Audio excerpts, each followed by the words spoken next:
일본 정부는 다음 달 2일 한국을 화이트리스트에서 배제할 것으로 보입니다. 이렇게 되면 한국이 일본 기업들로부터 일본산 제품을 수입할 때 더욱 복잡한 절차를 겪어야 하고, 이 과정에서 더 많은 비용을 지불해야 합니다. 하지만 이는 일본 기업들에게도 엄청난 손실을 가져다 줍니다. 일본 기업들은 한국에 자본금 20억 원짜리 지사를 하나 세워놓고 연 수천억 원의 매출을 올리고 있습니다. 이 길이 완전히 막히는 것입니다. 일본이 화이트리스트 배제의 근거로 내세운 한 가지 이유는 한국이 불화수소같이 무기로 사용될 수 있는 물자를 북한에 넘겨줄 수 있다는 것입니다. 하지만 정말 그럴까요? 조사 결과 오히려 일본이 북한에 밀수출을 하고 있는 것으로 드러났습니다. 2011년 일본의 한 기업은 중국을 우회해 북한에 굴착기를 수출했다가 적발되었습니다. 2009년에는 일본의 한 기업이 북한에 탱크로리를 수출했다가 적발되었습니다. 오히려 일본의 수출 관리가 허술하다는 것이 드러난 것입니다. 한국 정부가 이러한 점을 지적하자 일본 정부는 우물대며 말을 바꿨습니다. 자기 덫에 자기가 빠진 셈입니다. 일본 정부는 WTO에서도 이렇다 할 근거를 내놓지 못한 채 허둥지둥대는 모습을 보였습니다. 이제는 한국 측에서 제의하고 있는 회담까지 회피하며 일방적인 억지를 부리고 있습니다. 완전 생떼를 쓰면서 당장 강제징용 배상 판결을 없던 것으로 해놓으라고 주장하고 있는 것입니다. 국제사회는 이러한 일본의 입장에 대해 어이가 없다는 반응을 보이고 있습니다.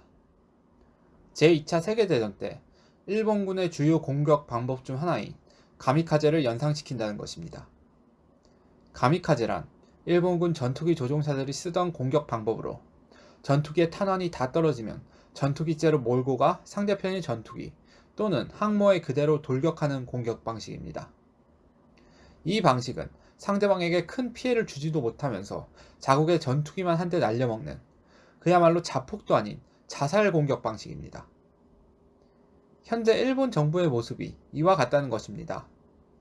화이트리스트에서 한국을 배제시키면 한국 기업들은 중국, 대만, 싱가포르 등지에서 새로운 공급처를 찾을 것이고, 일본은 아무런 소득도 없이 수조 원만 날려먹는 것이 되는 것입니다.